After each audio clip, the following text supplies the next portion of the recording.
Bueno, buenos días. Mientras se ultima la logística, voy a ir presentando a los ponentes de esta mesa que va dedicada a proyectos relacionados con el sector. A mi derecha está Sandra Montero Alonso, que es directora de Calidad y Medio Ambiente del grupo Maeva en Escúzar, en la sede principal en Granada.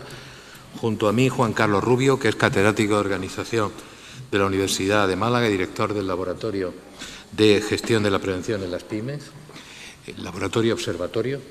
Y al fondo está Gregorio Blanco Roldán y a su lado José Luis Gamarra Diezma. Gregorio es catedrático, diríamos ya, de la Escuela Técnica Superior de Ingenieros Agrónomos y de Montes, y Juan Luis Gamarra es un investigador, ambos son de la Universidad de Córdoba. Vamos a comenzar la intervención, Juan Carlos, si no te importa, bajo el título Cubiertas frágiles y caídas de altura. Sí, las imágenes están... Sí, se me escucha, ¿no? Pues parece que sí, ¿no? ¿Cómo vamos pasando las transparencias? ¿Me pongo yo allí o aquí? Perdón. Vale. Bueno, pues buenos días a todos. Muchas gracias a la Organización de Agroseguridad por invitarme a estar aquí. Ya no es la primera vez que estoy en Jaén y en este foro y, bueno, pues muy contento de estar. Espero que la temperatura luego nos respete. Parece que no hemos adelantado en el tiempo con el calor. Pues, en primer lugar, en esta invitación pues se pretendía también conocer un poco los laboratorios dentro del Instituto Andaluz de Prevención de Riesgos Laborales se cuenta con 5 laboratorios observatorios, uno es el que dirijo yo desde la Universidad de Málaga y otros 4, y de alguna manera pues queríamos pues también ayudar a que se conocieran, ¿no? Los laboratorios observatorios pues se crean a partir del Plan General de Prevención de Riesgos Laborales del año 2003, y tienen apoyo también en las estrategias andaluzas de seguridad y salud en el trabajo, las diversas estrategias que ha habido. También tenemos los 6º y 7º acuerdos de concertación social y, por supuesto, las leyes y decretos que desarrollaron los estatutos de estos laboratorios observatorios. Como objetivo fundamental, el fomento de la cultura, una auténtica cultura preventiva, que impregna a la sociedad en su conjunto y que cuente con la participación de todos los sectores, ¿no?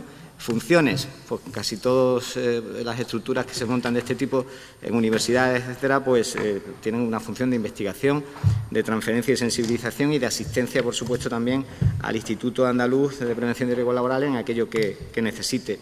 A nivel de gestión, pues esto se hace a través de su Consejo General, de la Comisión Permanente y luego también de las direcciones de los institutos. En este caso, pues el nuestro, el laboratorio de la Universidad de Málaga, pues me corresponde por el momento a mí. Tenemos otros laboratorios, aquí se presentan los 4, el Laboratorio Observatorio de Riesgos Psicosociales, de hecho su director es Cristóbal Molina, el catedrático de Derecho del Trabajo, que luego tendréis en una mesa posterior, el Laboratorio Observatorio de Enfermedades Profesionales de Andalucía, que está en Huelva, el Laboratorio Observatorio de Condiciones de Trabajo desde la perspectiva de género en Sevilla y el Laboratorio Observatorio Andaluz de Prevención de Riesgos Laborales en el sector agrícola en Almería.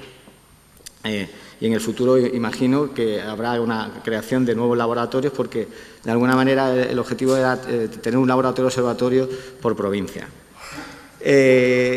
Previamente venimos trabajando en esto, muchos de los que estamos aquí ya nos conocemos hace años y vengo trabajando después de estar en una mutua de accidentes de trabajo y enfermedades profesionales en la universidad, pues de distintas maneras. La Cátedra de Prevención y Responsabilidad Social Corporativa, que sigue existiendo, pues se creó en el año 2008-2009, fue final de 2008 en realidad, y venimos funcionando desde entonces, ¿no?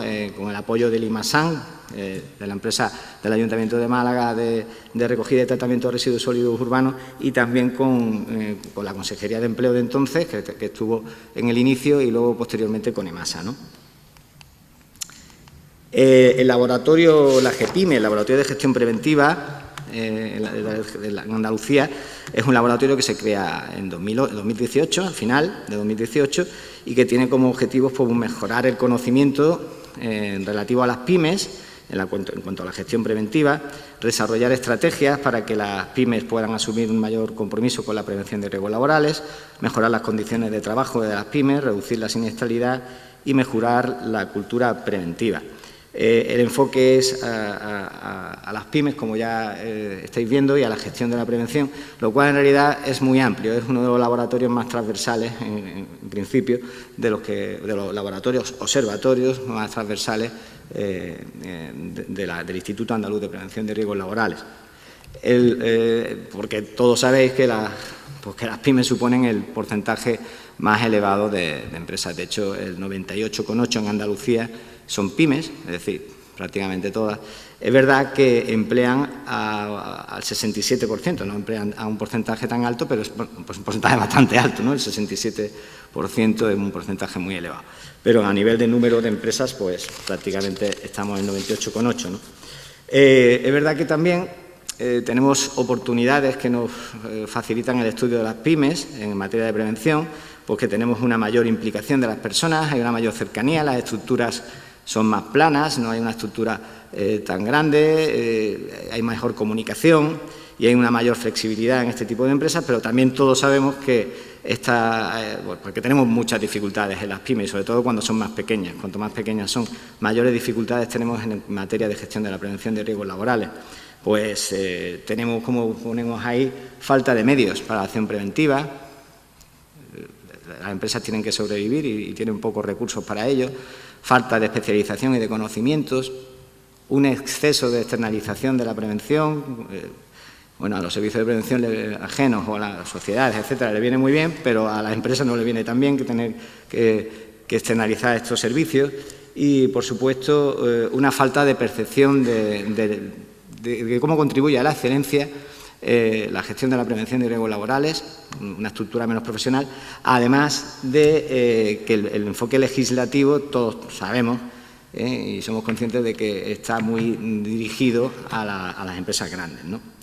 Ya centrándonos, pasado esta presentación del laboratorio, que además era, ya como digo, un objetivo del laboratorio observatorio y un poco del Instituto Andaluz a través de ellos, pues vamos a centrarnos en el proyecto. El proyecto no está acabado, es un estudio que surge motivado, en primer lugar, por el director del Centro de Prevención de Riesgos Laborales de Málaga, que aquí lo tenemos, Jesús González Pastor, que todos conocéis y que lo propone al Instituto Andaluz, y a nosotros nos parece un estudio bonito de hacer y el Instituto Andaluz lo ve bien y con toda su proceso de gestión se llega a aprobar y está todavía trabajándose en él. Entonces, los resultados se van a presentar cuestiones que tienen que ver con la metodología y la muestra. Un poco de descripción de cómo son esas cubiertas, bueno, esas naves industriales con cubiertas no transitables y que tienen claraboyas, lucernarios en ellas, ¿no? Esa es un poco la descripción. Y son naves industriales que se dedican a cualquier cosa, no solamente en el ámbito agrario. Por lo tanto, hay de todo ahí, ¿vale? Hay una motivación también en nuestro director del centro en Málaga y en general, que tiene que ver con la siniestralidad que se produce por caída de altura en este tipo de estructuras y fundamentalmente, pues objetivamente lo podemos ver en esas estadísticas que son estadísticas internas que la propia Consejería me hace llegar y que dice que de 2017 a 2020, aunque yo veo mal, pero ahí viene el 36% de los accidentes mortales por caída de altura se producen por colapso de estas cubiertas frágiles, ¿no? Entonces, es un porcentaje alto y, como luego veremos, pues parece fácil de resolver, aunque no lo es, ¿vale? Las cubiertas no transitables, en las que el usuario del edificio no tiene acceso, en principio, solamente especialistas, pues en ellas va a acceder personal especializado y que debe tener las medidas de seguridad necesarias para ello. Además, normalmente están inclinadas, con inclinaciones importantes y no cuentan, todos sabemos, que no cuentan con las suficientes protecciones. Uno de los resultados del estudio será, pues dentro de esta muestra, pues cuántas dicen o cuántas han visitado y no cuentan con esas protecciones. ¿vale? Protecciones colectivas, sistemas de anclaje, etcétera, y que son cubiertas que se pueden romper porque son frágiles y pueden provocar este tipo de accidentes que de hecho suceden y todos escuchamos con frecuencia que pasan, ¿no? Perdón, se me ha ido. Es importante que recuerde, y me he sorprendido porque cuando se lo recuerdo a algunos compañeros que trabajan en prevención de riesgos laborales, algunos, parece de mentira, pero algunos no son tan conscientes de lo que dice el 1627 del 97, ¿no?, al respecto de este mantenimiento. Esa es la realidad. Tenemos que tener en cuenta que el Código Técnico de Edificación, en su documento básico de seguridad en la utilización, el uso y la accesibilidad, el DBSUA, pues no decía nada al respecto cuando es una cubierta no transitable. Y, de hecho, el grupo de trabajo de la construcción de la Comisión Nacional de Seguridad y Salud, en un subgrupo que está dedicado a la reparación y mantenimiento de cubiertas, pues, gracias a un trabajo que hizo, consiguió que en el 2018 el Ministerio de Fomento cambiara la redacción de lo que ponía en ese documento básico de seguridad, de utilización y accesibilidad. De hecho, si soy capaz, pues me gustaría incluso leerla, porque dice que conviene recordar, en el ámbito de la aplicación del documento básico de seguridad, utilización y accesibilidad, no incluye los elementos del edificio cuyo uso está reservado a personal especializado de mantenimiento, inspección, reparación, etcétera, ya que dichas personas no se consideran usuarios del edificio, siempre que sea no transitable, que son los contemplados en el objeto del requisito básico seguridad de utilización y accesibilidad.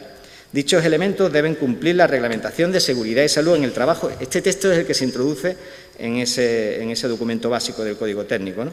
Dice, deben cumplir la reglamentación de seguridad en el trabajo que en cada caso les sea aplicable. Y en particular, cabe destacar que el Real Decreto 1627 del 97, en sus artículos 5, 6, 6, 3 y 8, establece la obligación de que los proyectos consideren los principios generales de prevención en materia de seguridad y salud laboral en la elaboración del proyecto de obra, contemplando asimismo las previsiones y las informaciones útiles para efectuar en su día, en las debidas condiciones de seguridad y salud, los previsibles trabajos posteriores. O sea, este mantenimiento posterior que tiene que estar incluido, como dice el 1627-97. Si esto se hiciera siempre, pues como pongo en las conclusiones y adelantándome ya, y todos lo sabemos, el estudio en realidad no va a descubrir la pólvora, sino que va a poner datos sobre lo que todos conocemos, datos constantes y sonantes, pues bueno, sería fácil de resolver, sería bastante fácil de resolver. Además tenemos el Real Decreto 486-97, 1215-97, etcétera, que evidentemente hay empresas especializadas que van a realizar su trabajo, o empresas, las propias empresas, si tienen esas actitudes y tienen esas, pues también van a realizarlo y que deberían recoger esta medida. O sea, que tenemos que el Código Técnico de Edificación te remite, tenemos 1627, el 46, tenemos reglamentación, pero, a ver, la realidad es que todos sabemos que no hay suficiente protección en esos sitios. De hecho, por eso surge este proyecto, motivado por el director del Centro de Prevención de Málaga, cuyo objetivo fundamentalmente es conocer cuáles son las medidas preventivas que hay en estas naves. ¿Cómo son? Fundamentalmente esas. Y también se propone, aunque luego no pasó a ser un objetivo tan importante en el proyecto, pero se ha mantenido esa intención, el de proponer una ordenanza, porque se parecía que una ordenanza municipal tipo que pudieran acoger como suya los ayuntamientos podría ayudar a que en estos proyectos se incluyeran esas medidas, igual que ocurre en otros aspectos que son a los que son sensibles los ayuntamientos, ¿no? Entonces, este era ese doble objetivo, ¿no? Como metodología, pues, bueno, al uso de este tipo de estudios, pues se diseñó un formulario que fue revisado por muchos expertos durante un buen tiempo. Partimos de un pedazo de cuestionario que lo preguntaba todo y acabamos con lo que podíamos, que era un cuestionario en el que tuvimos que reducir muchísima información, más nos hubiera gustado que no fuera así. Pero es que si no, no salen estos estudios, ¿no? Entonces, luego con la colaboración de los centros de prevención de riesgos laborales de toda Andalucía, gracias a eso ha sido posible, si no, no hubiera sido posible, pues se han cumplimentado todos estos formularios, que luego hemos tabulado, tratado, analizado los datos y en ello estamos todavía, puesto que no, como digo, no se ha concluido. A partir de ahí hubo información que no era posible obtener de esa manera, cuantitativa, digamos, y fuimos a un panel de expertos, con 12 expertos que la mayoría tienen más de 20 años de experiencia, ya solo había uno que tiene 8 años y otro que tiene 15 años, y todos más por encima de 15, la mayoría con 20 y tantos años, ¿no? para ver qué decían sobre esto y ver cuántos de ellos estaban de acuerdo, no estaban de acuerdo, etcétera. Y la extracción de resultados y la preparación de los mismos. Como digo, resultados no podemos traer, pero sí descripción de la muestra y de cómo están las cosas. Y yo, entre que no veo muy bien y que todo esto, obviamente, no me lo sé de memoria, pues lo intentaré.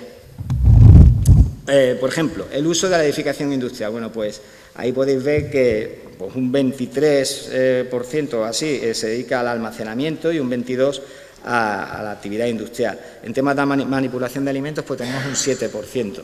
Este es el uso que la muestra nos da de 200 naves, 197 para ser exactos, que se han visitado en toda Andalucía. Distribuidas por provincias, no traigo esa distribución, pero cuando se publique este informe, pues estará a vuestra disposición. Importante, cubiertas no transitables. El 85% de la muestra eran cubiertas no transitables. Se visitaron todas las empresas y 100 de ellas tenían cubiertas no transitables. 170, y me adelanto yo, ahí viene también, 170 tenían claraboyas y tenían lucernarios y 117 tenían, 170, no, eso es, 17 de ellas no tenían este tipo de instalaciones, claraboyas y lucernarios. El material, pues ahí podéis ver que la mayoría utilizan chapa, utilizan tipo sándwich, el 54% chapa, el 37% es tipo sándwich y las que más, bueno, todas son preocupantes, pero sobre todo la de policarbonato, un 25% de esas cubiertas había este tipo de materiales y de fibrocemento y fibra pues también el 11%. Es decir, que hay muchas de ellas que tienen este problema, ¿no? Una cuestión que preocupa siempre, y además la bibliografía ya aparece, es el elemento de acceso a estos sitios, que tiene que estar señalizado y lo suyo sería que hubiera un elemento. 3 minutos, bueno, voy rapidito. Que hubiera un elemento de acceso fijo. El elemento de acceso fijo, si os fijáis, no hay en más de un 56% de los casos. Como mínimo el 56%, más de la mitad, no hay elemento fijo de acceso. Porque hay un 23% por ahí que dice que accede con una plataforma elevadora móvil de personas. Es decir, este elemento de acceso parece importante y se le preguntó a los expertos al final. Cuando hay un elemento de acceso de tipo escala o escalera, pues ahí tenéis los porcentajes. Un 9% más un 18%, pues ahí lo tenéis. Un 27% donde sí existe este acceso, ¿vale? A ver, ya me estoy liando. Sí, la presencia. Presencia del lucernarios claraboya. Bueno, esta ya la hemos dicho, en realidad la hemos adelantado en la transparencia anterior, con lo cual la doy por vista. El material de estos lucernarios claraboya, pues ahí tenéis que en cuanto a los lucernarios claraboya, la gran mayoría, el 70%, son muy frágiles, tipo policarbonato, pero es que luego el 6% son de metacrilato, el 2% de vidrio, ya el 7% de poliéster también translúcido, fibra el 3%, todas ellas son de materiales pues frágiles. Las instalaciones que se encuentran en las cubiertas, muy importante porque si no son transitables, ¿qué tipo de instalaciones tenemos? Y luego tenemos pues reglamentación que me exige inspeccionarlas, visitarlas con cierta frecuencia. Pues tenemos ahí, la gran mayoría tiene canalones, pero también tenemos instalaciones tipo climatización, chimeneas, de todo tipo. Veis que canalones es el porcentaje más alto. ¿Y qué instalaciones tenemos allí? Perdón, ¿qué acceso a las cubiertas tenemos allí?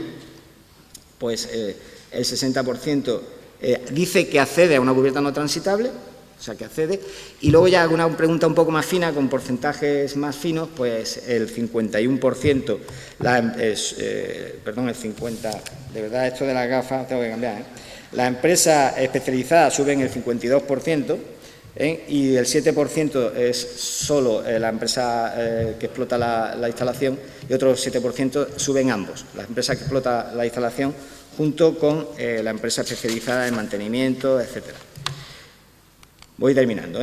Labores de mantenimiento, fundamentalmente limpieza, el 40% sube a limpiar. Mantenimiento en general el 29% y reparación un 8%.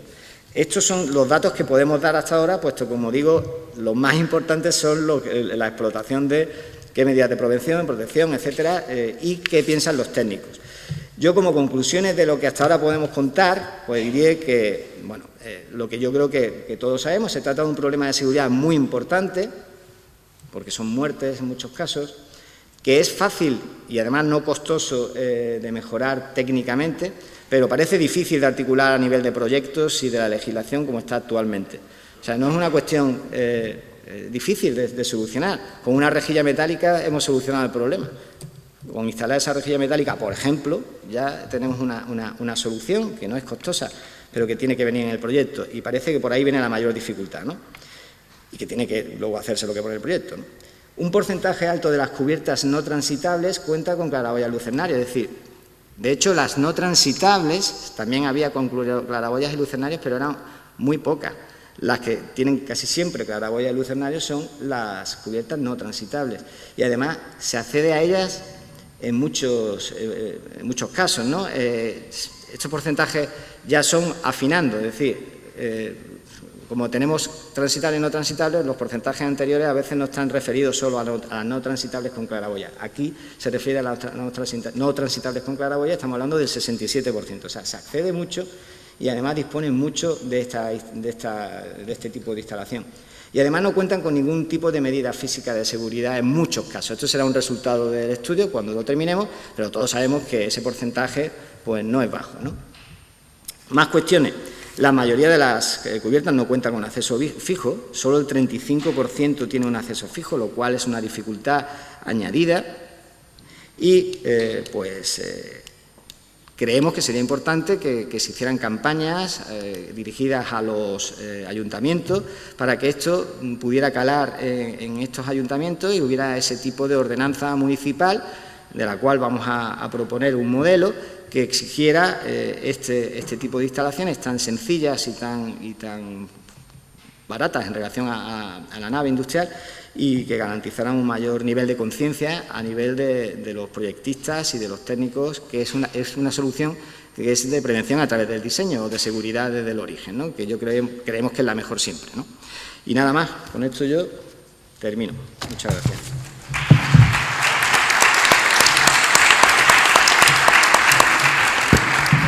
Pues muchas gracias, Juan Carlos. Y si está al regular de la vista, imagínate los que trabajan en esas naves donde las claraboyas y la lucernaria están con una pelota vieja, una escoba, una zapatilla y sucias, ¿verdad? Bien, cuando quiera, Gregorio, Blanco y Juan Luis van a intervenir al unísono en esta ponencia de investigación sobre seguridad en maquinaria agrícola y forestal. Cuando queráis, Gregorio.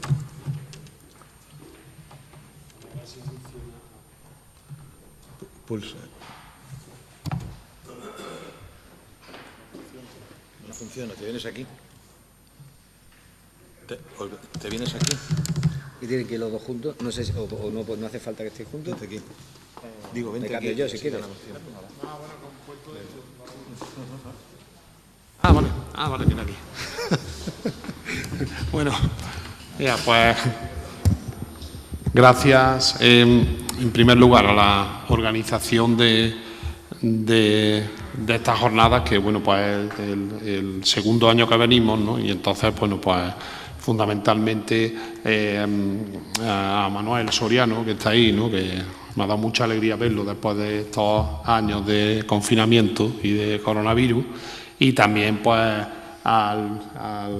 digamos, al coordinador de la mesa, a Pepe Millán, también por tu dedicación. Bueno, nosotros vamos a hablar de los proyectos que actualmente estamos desarrollando sobre actuales y antiguos sobre seguridad en maquinaria agrícola y forestal.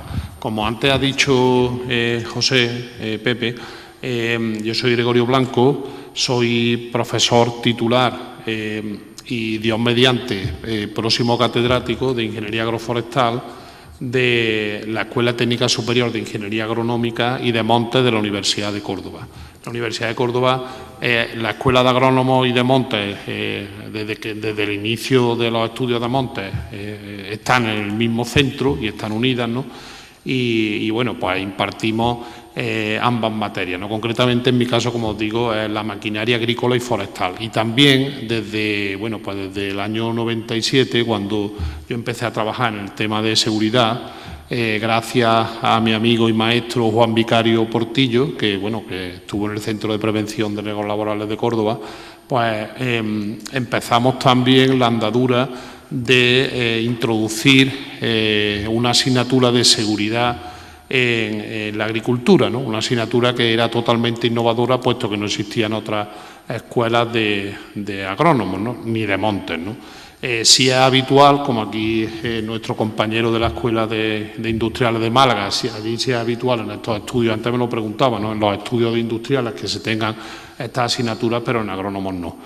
La idea es que la maquinaria agrícola y forestal, como vosotros sabéis, porque muchos seréis del ámbito rural, es la principal causa de accidentes que se producen en el sector, ¿no? Y de hecho hay uno que es tristemente célebre, el vuelco del tractor, que produce pues todos los años numerosas muertes, ¿no? También hay otros, como el atrapamiento por la toma de fuerza, que también es tristemente célebre, etcétera, ¿no?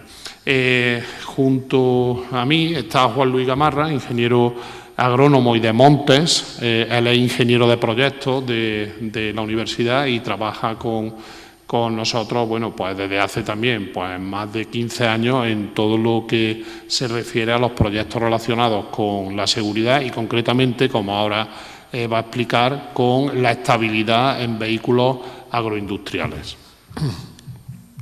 Paso a lo siguiente. El resumen de toda la ponencia se concreta en esto, ¿no? Esto es lo que un poco en esta...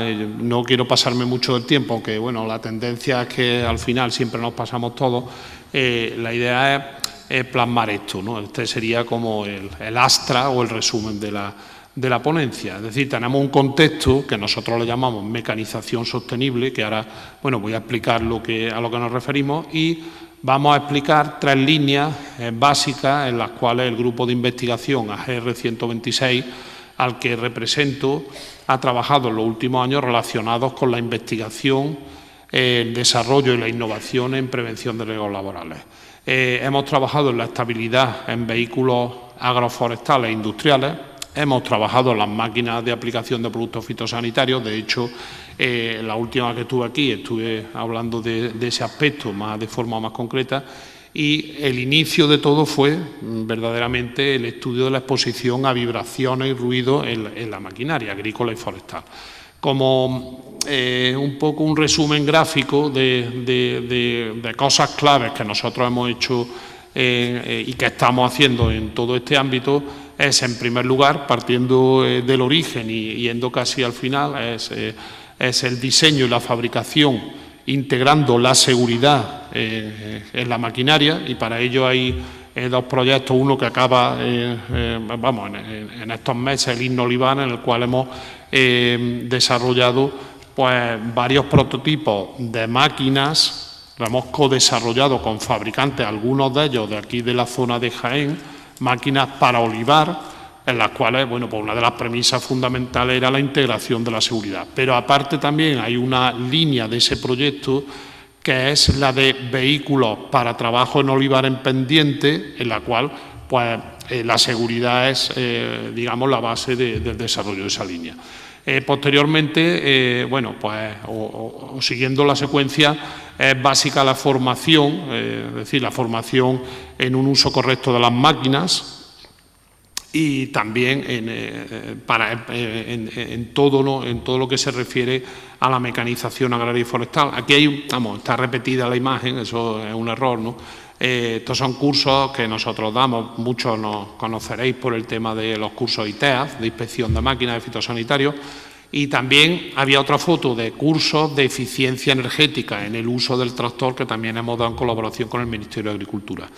El mantenimiento de la maquinaria, el mantenimiento es básico, está relacionado con la seguridad, y hoy en día, aprovechando un poco la estela del 4.0 que está en la agricultura 4.0, mecanización 4.0, olivar 4.0, pues el mantenimiento ya se entiende como el diagnóstico remoto de las máquinas. Muchas de nuestras máquinas tienen sensores para, de forma remota, pues ver lo que les pase, hacer un diagnóstico y un mantenimiento. Y por último, la inspección, que está muy vinculada a todo lo que hemos realizado con los tratamientos fitosanitarios, y que la inspección, como siempre lo hemos dicho, parte de la base de que uno de los aspectos fundamentales que se ven las máquinas cuando se las inspecciona son los aspectos de seguridad que afectan al operario. Bueno, como ya os digo, brevemente, las líneas actuales del desarrollo de la maquinaria, que es lo que nosotros le llamamos mecanización sostenible, parten de 3 pilares fundamentales. En primer lugar, la calidad, es decir, las operaciones cada vez son más precisas, son operaciones de más calidad porque los sistemas mecánicos son cada vez mejores, los sistemas oleohidráulicos son cada vez mejores y, fundamentalmente, el desembarco de todo lo que son sensores electrónicos y tecnología 4.0, estamos hablando ya de robots, muchos robots que ya existen, que se pueden utilizar, estamos hablando de inteligencia artificial, estamos hablando del Big Data, estamos hablando de muchas cosas que ya las máquinas lo llevan, pues es básico para el desarrollo de esa calidad de las operaciones. Por otro lado, de forma, digamos, prácticamente pareja, está el respeto al medio ambiente, y ahí están cosas como he citado, la eficiencia energética, la clasificación energética de los tractores, el uso de tecnologías de reducción de emisiones contaminantes y toda una filosofía de técnicas de cultivo como la agricultura de conservación, la producción integrada, que pretenden pues todo este respeto al medio ambiente. Y por último, el tercer pilar, y el que significativamente mayor salto se ha provocado en los últimos años, ha sido el de la seguridad, la salud y la ergonomía, en los tractores, en las máquinas. Es decir, cualquiera que haya estado en el campo sabe que un tractor de hoy en día no tiene nada que ver, pero ni con un tractor de hace 10 años. Es decir, las condiciones ergonómicas son maravillosas, hay tractores como ese que hay ahí que son específicos para aplicación de productos fitosanitarios porque las cabinas están aisladas y presurizadas para que el producto no entre, etcétera. Por último, hay cosas que se van añadiendo, como es la trazabilidad, muy importante, que va de la mano también de la seguridad alimentaria, ¿vale? Y bueno, pues en el tema del olivar se habla mucho de esa trazabilidad o del campo a la industria, esas palabras que ahora se hablan. Todo está vinculado a la maquinaria, todo. Y en la base, la formación. La formación, yo siempre me gusta poner esta foto, ya el que me haya visto más de una vez dirá, el tío este se repite más que... Bueno, pues eso es una foto del año 2008 o 2009, es un simulador de maquinaria forestal que está en Vadillo Castril, en el centro de formación que lo tenéis aquí, en vuestra provincia, en Cazorla, y es la primera máquina de este tipo que ha habido en España y creo que no hay ninguna más. Es un simulador, lo mismo que los pilotos hacen pruebas en simuladores de vuelo. Pues aquí en el centro de formación de Vadillo, los maquinistas de máquinas forestales se montan en ese simulador para hacer horas de trabajo antes de montarse en la máquina real. La formación a día de hoy es la base de todo esto y, desgraciadamente, cada vez nos encontramos con más empresarios, fabricantes de maquinaria. Lo nuestro es la fabricación de máquinas, tractores, de todo, que dicen que, bueno, pues que no hay gente formada, ¿no? Es decir, tenemos a lo mejor un nivel en universidades, ingenieros y el nivel superior. Hay mucha gente, que tampoco hay tanto, ¿no? Que también hay mucha demanda ahora, pero que en la base tenemos pocos, ¿no? Hay que tener tractoristas que sepan manejar todos estos sistemas de agricultura de precisión, que no lo hay. Y tienen que saber, pues bueno, pues que las máquinas que muchos dicen que parecen ya naves espaciales, de hoy pues no son las máquinas que eran. Pero bueno, eso yo creo que es una cosa de reflexión para este foro y para las autoridades. Bueno, doy paso a mi compañero Juan Luis, que va a seguir con la siguiente parte.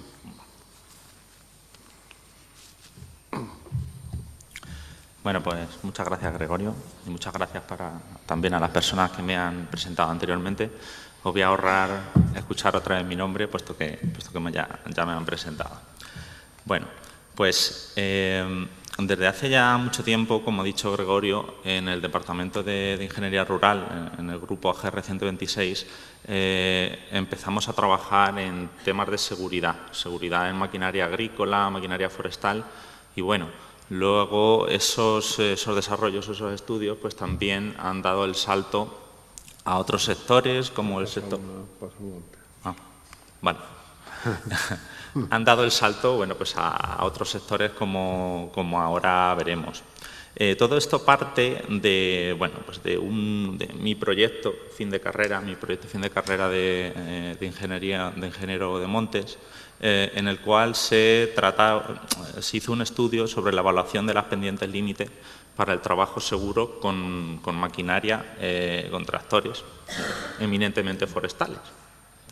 Esto se tradujo en un convenio específico de colaboración entre la Universidad de Córdoba y la empresa pública EGMASA, la empresa de gestión medioambiental de Andalucía. Y en este estudio, bueno, pues lo que hicimos fue evaluar cuáles eran los puntos críticos dentro del ciclo de trabajo de estas máquinas que podéis ver en pantalla. Fundamentalmente, desarrollamos el análisis de las condiciones de trabajo sobre tractores oruga, tractores de cadena, que si bien no es un tractor forestal o no es un vehículo forestal, curiosamente es el que más se utiliza en el medio forestal para un montón de labores, porque es muy versátil. También realizamos el estudio sobre bulldozer, sobre autocargador, sobre skidder, este sí es un tractor específicamente forestal, y sobre retroexcavadora. Fundamentalmente lo que hicimos fue embarcar dentro de estos vehículos un sensor inercial y un GPS. Con esto podíamos conocer en todo momento la posición de los vehículos y también podíamos conocer el grado de inclinación que tenía este vehículo en los tres ejes del espacio, y también podíamos conocer la velocidad y aceleración angular, es decir, la inercia que ese vehículo tenía a inclinarse en uno o en otro eje, que al fin y al cabo es lo más importante, puesto que todos los estudios que habíamos visto anteriormente eran estudios eminentemente estáticos. Una máquina es muy fácil estudiarla en condiciones estáticas. La pones en una plataforma o la pones encima de una báscula, inclinas un eje y puedes tener su centro de gravedad. Calculas el ángulo de vuelco y ya está. Pero claro, ¿cuál es el problema que tenemos? Que las máquinas no trabajan en estático. Todas las máquinas trabajan de forma dinámica. Y aquí es donde adquiere especial relevancia este parámetro del que hablaba, que es la velocidad y la aceleración angular. Es la inercia con la que ese vehículo va a volcar.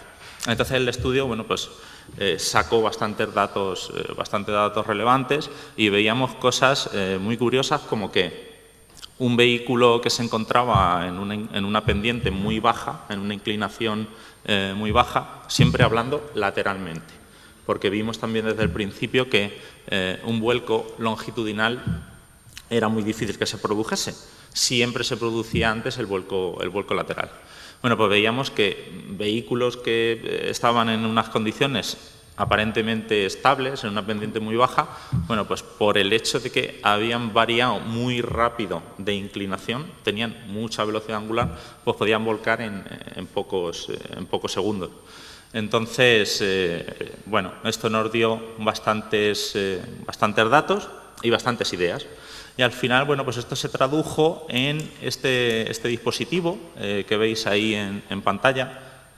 Bueno, esta es la evolución de ese dispositivo desarrollado por una empresa de Córdoba que colaboró en este convenio específico de colaboración, como decía.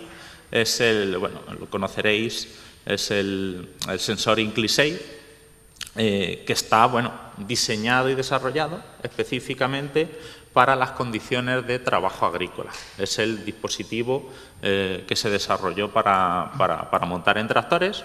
En función de la posición del centro de gravedad de ese tractor, se debería conocer, había que hacer un estudio previo, y bueno, y se podía configurar con una serie de márgenes de seguridad en función del tipo de trabajo que realizaba. Si tenía un peso en la parte delantera, una pala cargadora, por ejemplo, o tenía un peso en la parte trasera, pues un remolque, un atomizador. Y de ahí, bueno, pues como he dicho antes, pues se dio el salto al ámbito militar. Y de una evolución de este Inclisei, de este dispositivo agrícola, se pasó al actual dispositivo que se utiliza y se monta actualmente en muchos vehículos de entrenamiento del Ejército de Tierra, ¿vale? Este dispositivo lleva asociado, que es lo más interesante, un software de gestión y de visualización de esos datos que ayuda a realizar un análisis profundo de los datos que va grabando este sensor, y además ayuda mucho en la formación, puesto que de una forma objetiva la gente que conduce esos vehículos conoce los parámetros que se van registrando, y ya no es una sensación de seguridad o de inseguridad, sino que ya tenemos datos que refrendan que ese vehículo, bueno, pues está cerca de volcar o no, o por el contrario está en una situación muy estable. Bueno, pues luego, ya posteriormente, debido a toda esta trayectoria que hemos tenido en temas de seguridad, como ha dicho Gregorio, empezamos el proyecto Innolivar, el proyecto de compra pública precomercial Innolivar, y bueno, pues tanto Gregorio como yo pues, nos hemos encargado del desarrollo de la línea 2. De este proyecto. En esta línea se han desarrollado 2 vehículos para trabajar en olivar en pendiente, bueno, en olivar o en cualquier parcela que se encuentre en pendiente, y lo que pretendíamos es que fuesen 2 vehículos que viniesen a suplir a los tractores convencionales en esas parcelas, por encima del 30% de pendiente. Se han diseñado y se han desarrollado estos vehículos. Ahí tenemos una imagen de cada uno de ellos. En el caso del de la izquierda es un vehículo de neumáticos, como podéis ver, isodiamétricos, y en el caso del vehículo de la derecha es un vehículo de orugar de goma. Las peculiaridades del vehículo de neumáticos, pues, por ejemplo, tiene una configuración flexible, por así decirlo.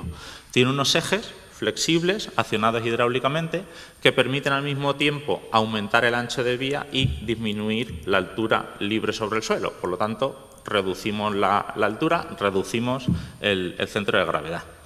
La cabina es nivelable y además tiene la capacidad de monitorizar en tiempo real la reacción o el peso que tiene cada rueda, que soporta cada rueda del vehículo. De modo que cuando podemos estar viendo en la cabina que una rueda, por ejemplo, un neumático, va perdiendo peso y se aproxima alarmantemente a la reacción cero, que sería el vuelco efectivo del vehículo. Por lo tanto, podríamos anteponernos a esa situación. Y en el caso del otro vehículo, cuenta con 2 semichasis, uno inferior y otro superior. También permite aumentar el ancho de vía, y además el semichasis superior es totalmente nivelable, dentro de unos márgenes de 20 grados. Este vehículo cuenta también con una app de gestión, y gracias a los sensores que lleva embarcado podemos generar un mapa de peligrosidad del terreno.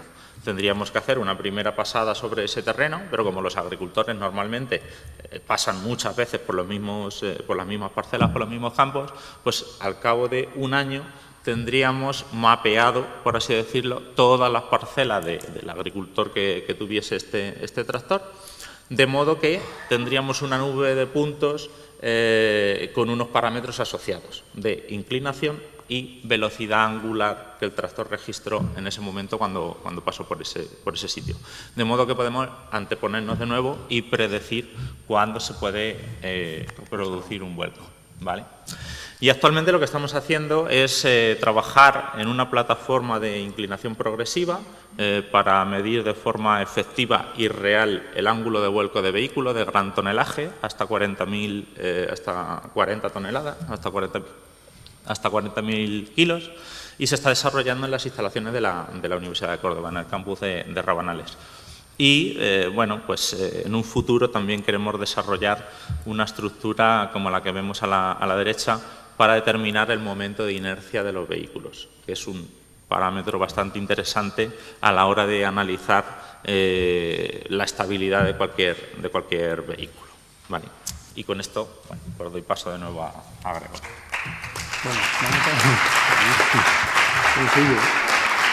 Bueno, seguimos, bueno, ya yo termino y no quiero ser ya tampoco un poquito, ya resumo, ¿vale?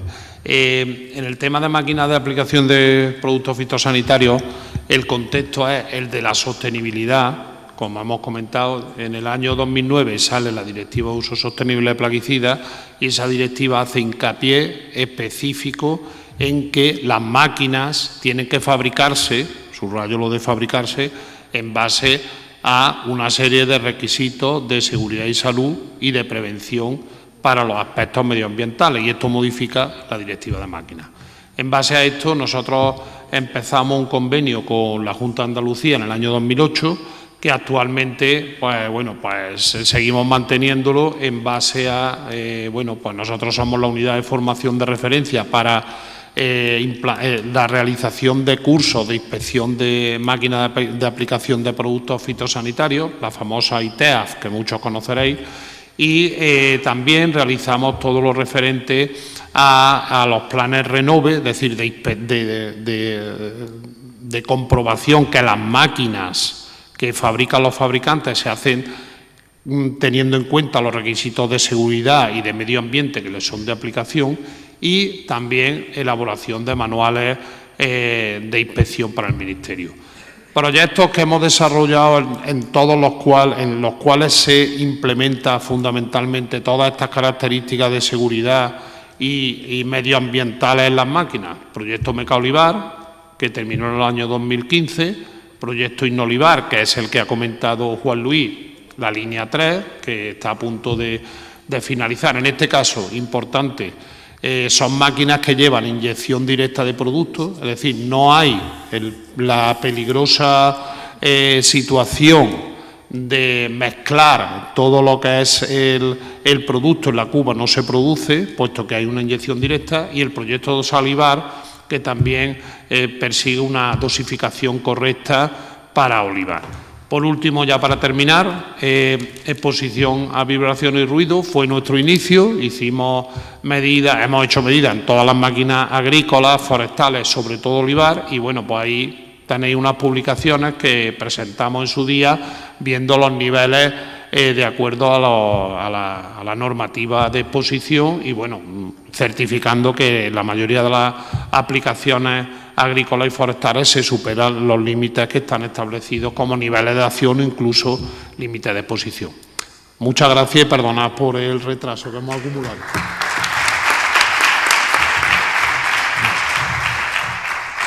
Muchas gracias, Gregorio, Juan Luis, y enhorabuena. Yo soy un vocero del IncliSafe por donde voy, y le dimos el premio Prevenga la Innovación en el año 2013, hace ya 9 años. Magnífico. Espero que me digáis cuándo lo utilizan los bomberos, si en carros de bomberos lo estáis utilizando. Bueno, pasamos a Sandra Montoro, que nos va a hablar sobre los riesgos asociados a la salud de los trabajadores y la integración en la empresa. Repito, en un grupo tan interesante como es una multinacional realmente, que es el grupo Maeva. Sandra, cuando quieras. De tiempo regular, ¿no? Bien, yo te aviso, sin problema. Como pongo la...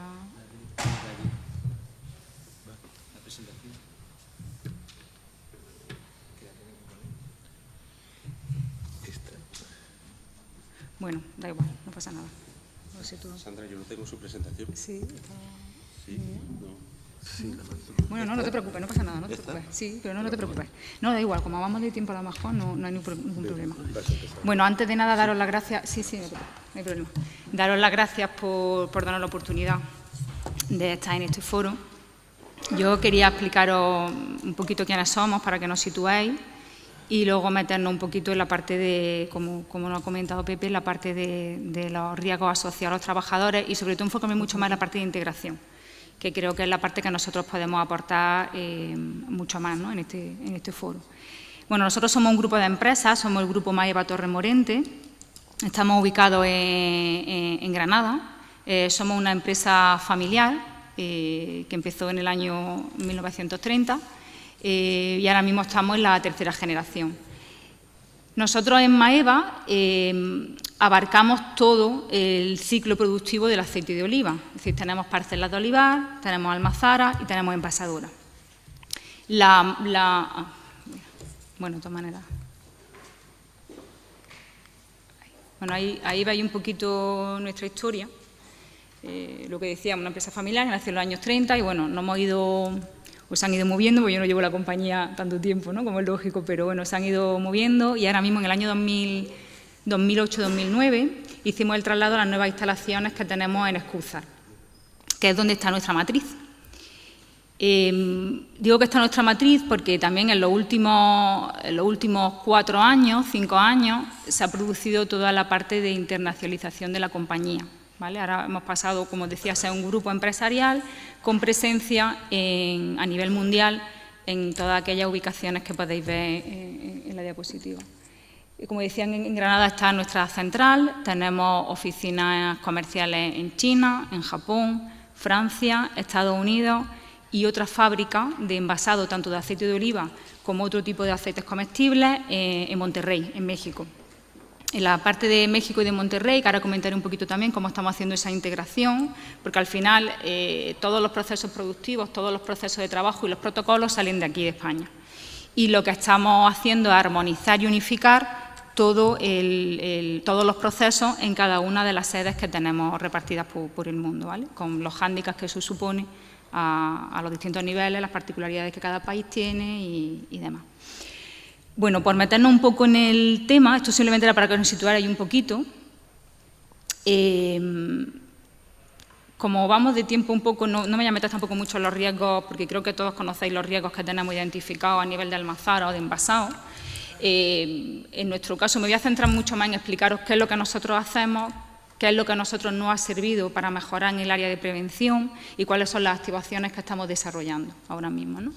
Bueno, ahí veis un poquito los riesgos más significativos para nosotros, pero como pongo en el centro, lo más importante para nosotros es el tema de la participación, el hacer partícipe a los trabajadores. Nosotros pasamos de un modelo en el que hacíamos una ejecución mucho más de fiscalidad, un poquito como los policías, ¿no?, o las mamás y los papás de los trabajadores, en el que era esto lo tienes que hacer así, esto hay que hacerlo así, la legislación marca esto, este protocolo de trabajo, tienes que usar estos EPI, con estos tiempos. Eso funciona. No voy a decir que no, porque eso realmente funciona. Pero funciona a un nivel muy básico. Yo, desde nuestra experiencia, aquí el tema no es cumplir con la legislación, que evidentemente la legislación hay que cumplirla, porque para eso está, sino intentar dar un paso más allá y mejorar la calidad del trabajo valga la redundancia, de nuestros trabajadores. Al final, si el trabajador o el operario trabaja mejor, más seguro, con más calidad, es más eficiente, más productivo, y si es más eficiente y más productivo, en realidad repercute en la compañía. Nosotros decimos o actuamos en la base de que nuestra estructura jerárquica es así, ¿vale? Aquí están el director general, directivos, comandos intermedios, jefes de planta, de línea, en fin, hasta que llegamos a nuestros operarios. Los que estamos aquí, o los que vamos ejecutando así, los que vamos estando en las fases bajas, lo que hacemos es ayudar a los que están en las fases altas, ¿vale?, de la pirámide. De manera que los que realmente mandan en la compañía son los que están aquí arriba, porque ellos son los que están trabajando. Ellos son los que saben cómo tienen que trabajar. Ellos son los que saben cuáles son los problemas que tienen en el día a día, dentro de este marco legal que estamos hablando y dentro de los protocolos estandarizados que tiene la compañía.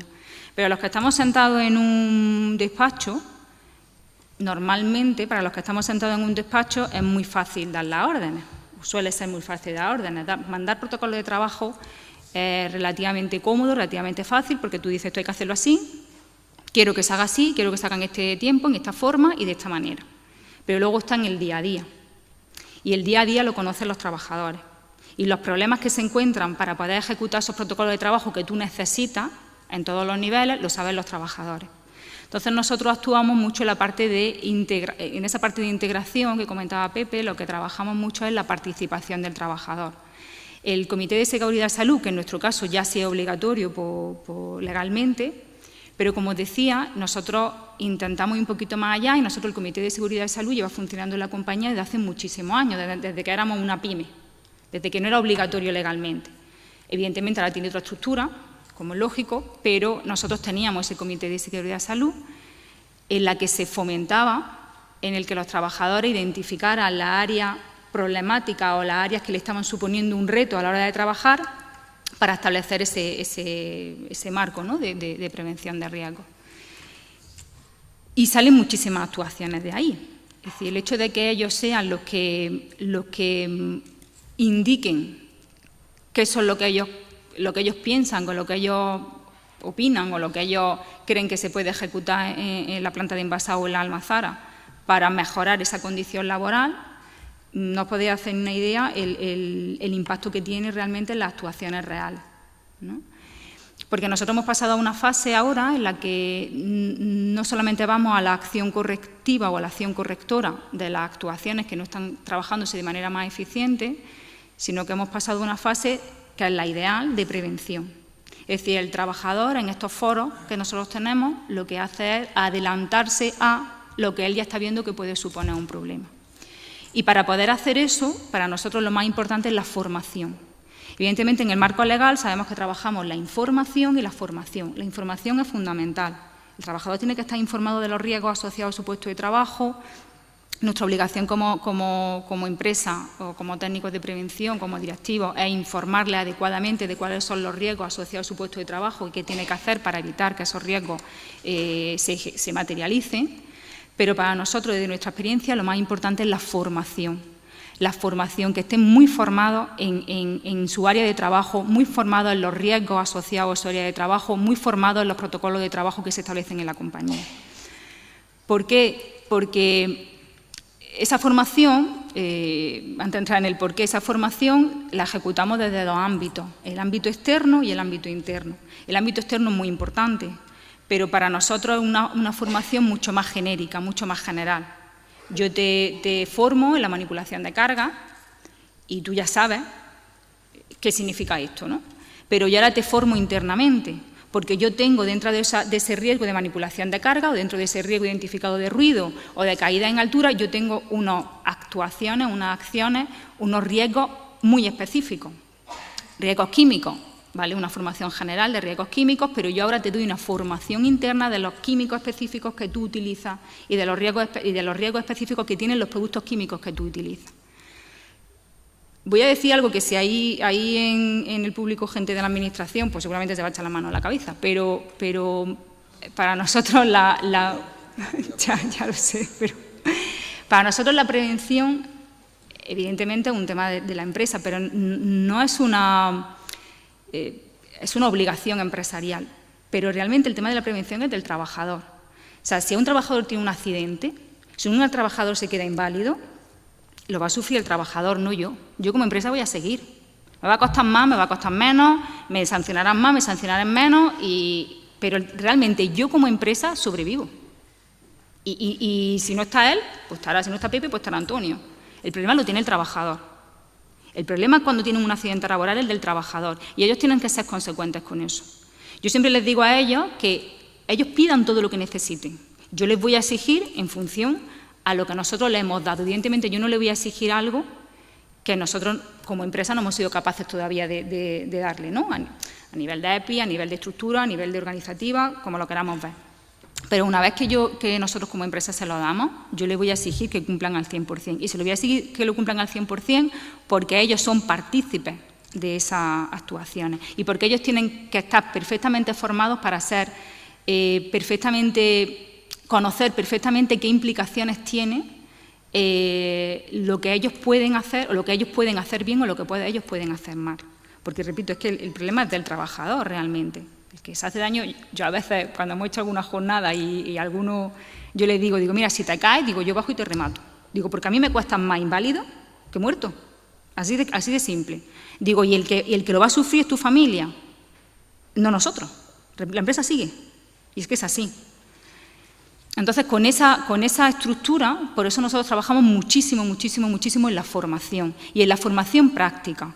Ahora, debido a la pandemia y no solamente por la pandemia, sino porque realmente es mucho más cómodo, las formaciones online, pues están ahí, que en determinadas ocasiones pues, pueden estar muy bien. Pero las formaciones online, bueno, si tienes que te las lees, si no te las lees, si el compañero me hace el tema 1 y yo hago el tema 2 y bueno, para nosotros mucho más importante las formaciones prácticas. Las formaciones prácticas a pie de línea. en la planta de envasado, en la almazara, con el trabajo diario que ellos están haciendo.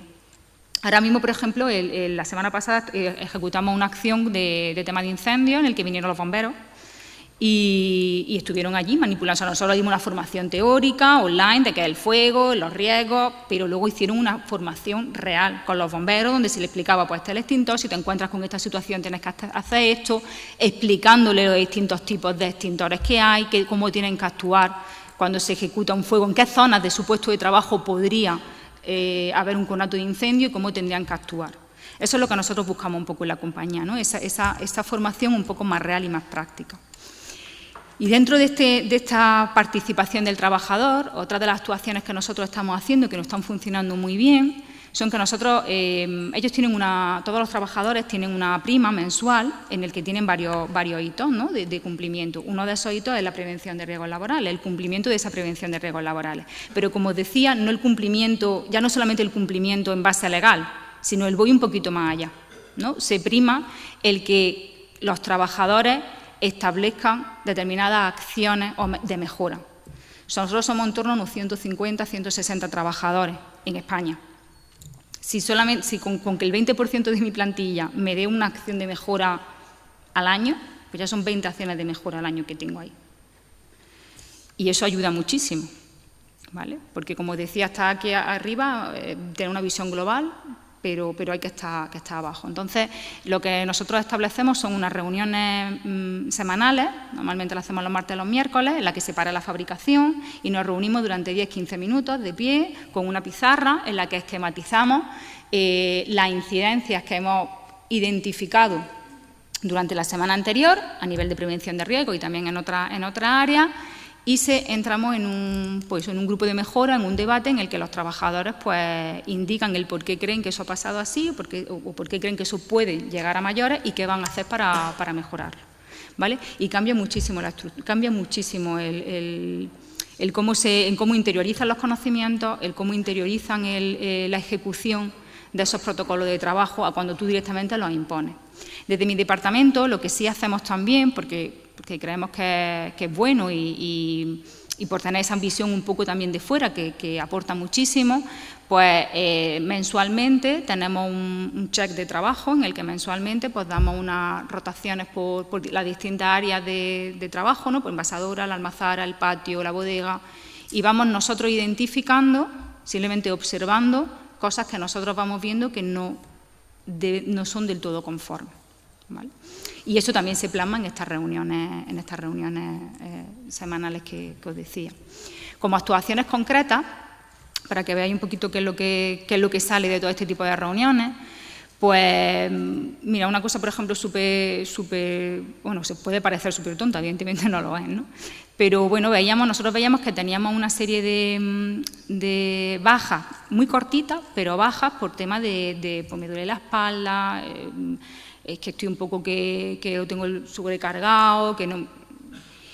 Y empezamos, ¿no?, un poco a mirar eso y decimos, oye, pues, ¿qué ha pasado? Nosotros tenemos prácticamente el 98% de nuestras líneas, nosotros tenemos 8 líneas de fabricación de envasado y 6 líneas de multuración, son automáticas. O sea, tenemos una parte, están todas automatizadas, tenemos robots automáticos y tenemos un sistema incluso de visión artificial a pie de línea, que lo que hace es que todos aquellos envases que no están conformes, la máquina directamente los rechaza y los deja en una zona específica, de manera que el trabajador no tiene ni que parar la línea, ni que manipular las cargas, y manipular las botellas en este caso, sacarlas de línea para colocarlas en ningún lado, sino que todo se hace de manera automática. Eso luego cae a una zona y de ahí ya va al rechazo, que ya el departamento lo gestiona, ¿no? Entonces, no entendíamos muy bien qué tipo de manipulación, qué le estaba ocasionando ese tipo de problemas, ¿no?, de manipulación de carga.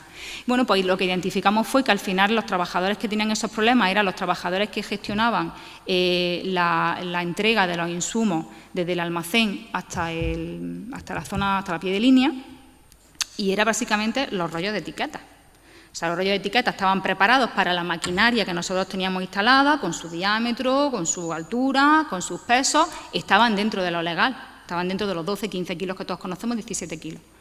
Pero al final, el operario que yo estaba ejecutando en ese tipo de tareas, por sus particularidades, era un peso excesivo para él.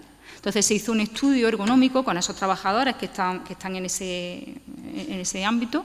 Se hizo un estudio ergonómico, se vio se le explicó cuál era la forma más operativa de manipular esas cargas, y lo que se hizo fue trabajar con nuestros proveedores para reducir hasta un peso adecuado, para reducir el tamaño de nuestro rollo de etiqueta. Y eso surgió de una identificación, en este caso sí es cierto que surgió de una identificación del departamento, pero la acción vino de ellos. ¿Vale? Y bueno, y en ese contexto es un poco lo que estamos generando. ¿Qué problemas nos estamos encontrando ahora en esta fase de integración? Bueno, pues sobre todo cuando nos vamos a esa estructura multinacional, sobre todo en la parte de México, que la parte de México ahora mismo, yo siempre digo que en Europa, y no sé si somos conscientes, en Europa tienen las mejores legislaciones a todos los niveles, y el resto de países, grandes potencias mundiales, lo que hacen es copiarlas. Le cambio un punto, le cambio una coma, le cambio un título y digo que saca una legislación maravillosa y estupenda. Realmente las mejores legislaciones las tenemos aquí, y en prevención de riesgos es igual.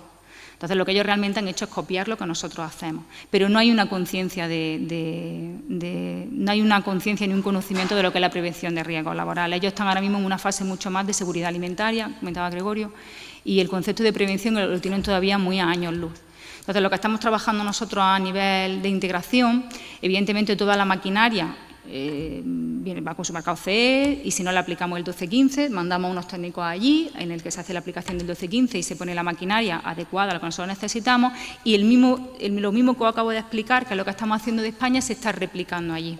Evidentemente la formación, en este caso mucho más trabajando en la información, porque a nivel de formación detectamos todavía muchísimas carencias, y se están estableciendo grupos de trabajo entre las dos fábricas, entre la de España y la de México, de manera que entre los mismos puestos homólogos identifiquen causas y se expliquen y se hablen y puedan interaccionar con los problemas diarios que puedan tener a nivel del área de prevención en la compañía. Y bueno, esa es un poquito la estructura, yo que me ceño a tiempo. Y bueno, animo ahora en la parte de preguntas y demás, que creo que quizá es la más interesante, por si tenéis alguna cuestión específica que queráis que entremos más en detalle o que os explique un poquito más en detalle qué es lo que nosotros estamos haciendo. Muchas gracias.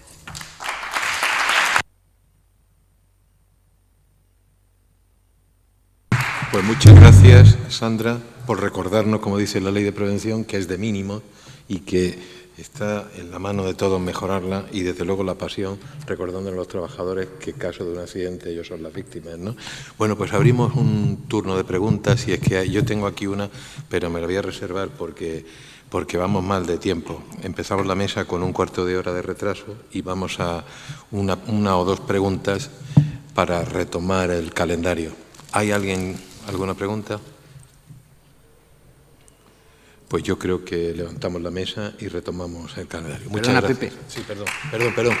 No, yo es que se me olvidó agradecerle a Manolo Soriano pues que me invitara. Y son muchos años de mucha relación personal, profesional, y quería agradecerte. Yo me sumo a lo de Juan Carlos.